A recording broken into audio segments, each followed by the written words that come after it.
معروف عالم دین علامہ طاہر جوہری 81 برس کی عمر میں انتقال کر گئے۔ نماز جنازہ سہران کے بعد انچولی میں ادا کی جائے گی۔ طالب جوہری دل کے عارضے میں مبتلا اور گزشتہ کئی روز سے کراچی کے نجی اسپتال میں زیر علاج تھے۔ سوگواران میں اہلیہ، 3 بیٹے اور 3 بیٹیاں۔ وزیر اعظم عمران خان کا علامہ طالب جوہری کے انتقال پر افسوس کا اظہار۔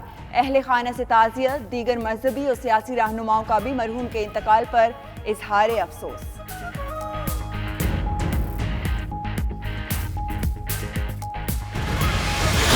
وزیر خارجہ شاہ محمود قریشی کہتے ہیں کہ ہندوستان کو پاکستان کا امن ایک آنکھ نہیں بھاتا۔ بھارت افغانستان میں بھی امن نہیں چاہتا اور وہاں بھی تخریب کار کا کردار ادا کر رہا ہے۔ نئی صورتحال پر OIC کے وزرائے خارجہ سے آج رابطہ کریں گے۔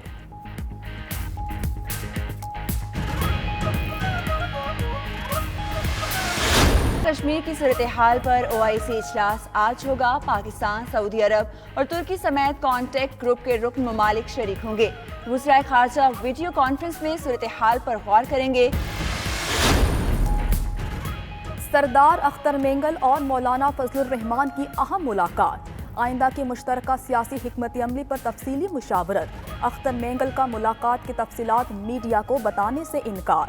دوسری طرف چیئرمین سینٹ کی قیادت میں بلوچستان کے سینیٹرز اور دیگر رہنماؤں کے وفد کی گورنر پنجاب سے ملاقات۔ چودھری سرور نے کہا کہ پنجاب ہر مشکل میں اپنے بلوچ بھائیوں کے ساتھ کھڑا ہے۔ پورے ملک میں اتحادیوں کو ساتھ لے کر چلیں گے۔ کراچی ایکسپو سینٹر میں ہائی ڈیپینڈنسی یونٹ کا افتتاح۔ ہائی ڈیپینڈنسی یونٹ پاک فوج اور صوبائی حکومت کی مشترکہ کاوش ہے۔ جدید ٹیکنالوجی سے لیس یونٹ میں 140 بستر اور 7 کمرے ہیں۔ وزیر اعلیٰ سندھ کا کہنا ہے 140 آکسیجن بیڈز کا اضافہ ہونے سے دوسرے اسپتالوں پر لوڈ کم ہوگا۔ یونٹ میں صرف آکسیجن کی ضرورت والے مریض ہی رکھے جائیں گے۔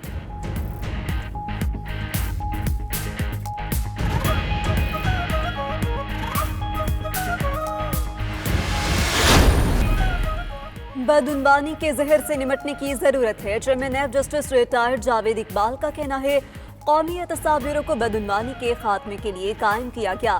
نیب کی شفافیت کو قومی اور عالمی ادارے سراہ رہے ہیں۔ افسران کرپٹ عناصر کو کٹہرے میں لانے کی کوششیں ڈبل کرتی۔ افسران کرپشن فری پاکستان کی پالیسی پر فرض سمجھ کر عمل کر رہے ہیں۔ قائد اعظم نے بدعنوانی کو بڑی برائی قرار دیا تھا۔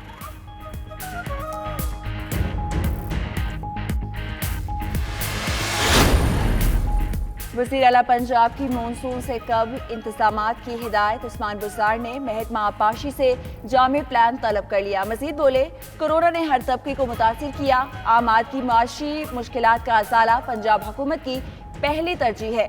اپوزیشن نے اپنے دور میں عوام کو ریلیف کے بجائے تکلیف دی۔ ماضی میں نعروں سے بہلایا گیا لیکن اب عوام نعرے نہیں عملی اقدامات چاہتے ہیں۔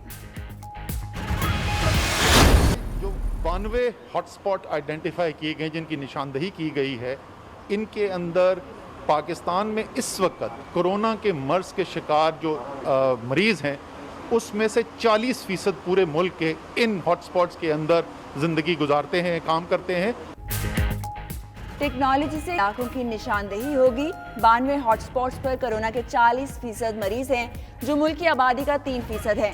اسد عمر کہتے ہیں کہ جولائی کے آخر تک اسپتالوں میں 2100 آکسیجن بیڈز کا اضافہ کیا جائے گا۔ سمارٹ لاک ڈاؤن سے وبا کا پھیلاؤ روکنے میں مدد ملے گی۔ SOPs پر عمل درآمد ضروری ہے۔ اسد عمر کی سربراہی میں ٹیم کا اسلام آباد کے اسپتالوں کا بھی دورہ۔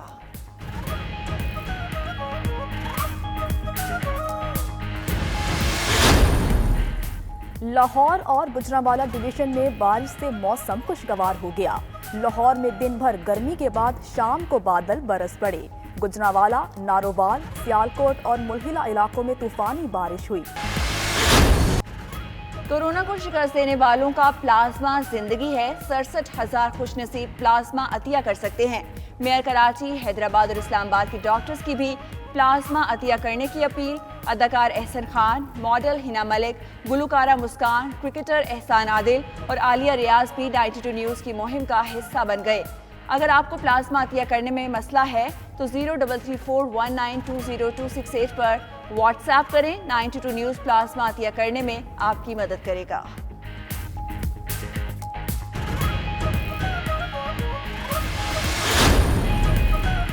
متحدہ عرب امارات میں لاک ڈاؤن میں مزید نرمی، رہائشی ویزا رکھنے والوں کو آج سے داخلے کی اجازت، غیر ملکی 7 جولائی سے UAE میں داخل ہو سکیں گے۔ امارات کے شہریوں کو کل سے ملک سے باہر سفر کرنے کی اجازت مل گئی۔ ایئرپورٹس پر کورونا ٹیسٹ کی نیگیٹو رپورٹ پیش کرنا لازم قرار۔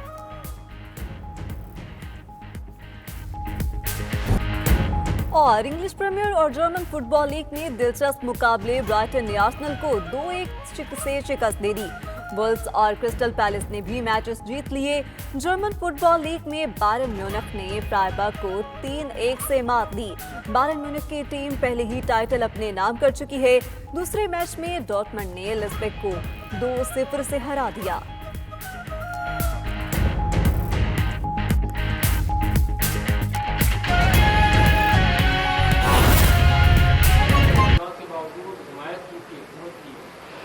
موجودہ فنانس بل کی آپ حمایت کریں گے یا مخالفت کریں گے یا ووٹنگ میں حصہ نہیں لیں گے، کیا کریں گے؟ دیکھیں نا، جب ہم نے حکومت کا ساتھ ہی چھوڑ دیا ہے تو بیگانی شادی میں پھر عبداللہ دیوانے ہم کیوں بنے؟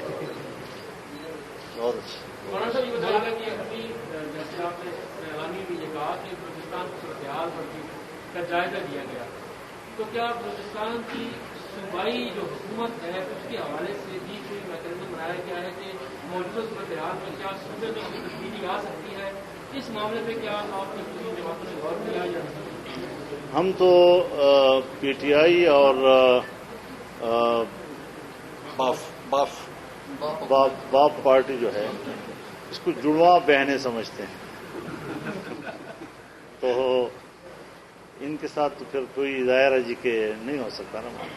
مولانا صاحب تبدیلی کی جو بات آنے کی کیا صوبائی سطح میں کوئی تبدیلی ہو سکتی ہے؟ حکومت میں اپوزیشن جماعتیں اکٹھی بیٹھی یہ تو صوبائی جماعت بیٹھے گی اور صوبائی جماعتیں آپس میں سوچیں گی کہ وہاں کیا کوئی تبدیلی کے امکانات ہو سکتے ہیں۔ نہیں، میں اس پر تبصرہ کرنے کی پوزیشن میں نہیں ہوں۔ مولانا صاحب، آزادی مارچ جس مقصد کے لیے آپ لائے تھے کہ موجودہ حکومت کا خاتمہ لانا، اب جبکہ اختر مینگل صاحب بھی حکومت کے ساتھ نہیں ہیں، کیا اس طرح کی صورتحال پیدا ہو سکتی ہے کہ تمام اپوزیشن جماعتیں حکومت بنائیں اور موجودہ حکومت کا خاتمہ؟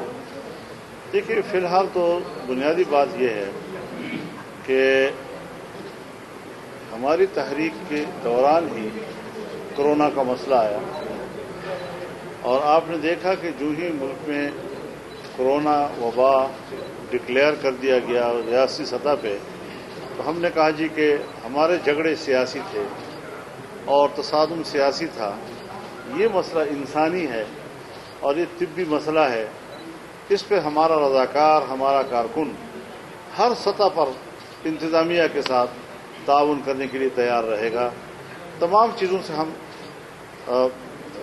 سیاسی سرگرمیاں معطل کر دیں، مدارس ہم نے بند کر دیے، امتحانات ہم نے روک دیے، مساجد کے حوالے سے مشترکہ حکمت عملی اور COPs طے ہو گئی اور ہم اس پر مکمل اب تک بھی پابندی کر رہے ہیں۔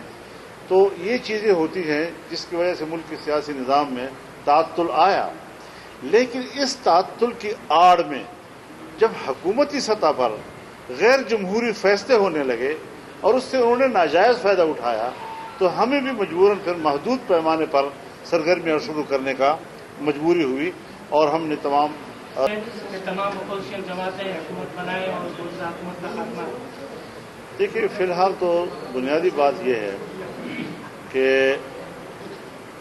ہماری تحریک کے دوران ہی کرونا کا مسئلہ آیا، اور آپ نے دیکھا کہ جو ہی ملک میں کرونا وبا ڈکلیئر کر دیا گیا ریاستی سطح پہ، تو ہم نے کہا جی کہ ہمارے جھگڑے سیاسی تھے اور تصادم سیاسی تھا، یہ مسئلہ انسانی ہے اور یہ طبی مسئلہ ہے، اس پہ ہمارا رضاکار، ہمارا کارکن ہر سطح پر انتظامیہ کے ساتھ تعاون کرنے کے لیے تیار رہے گا۔ تمام چیزوں سے ہم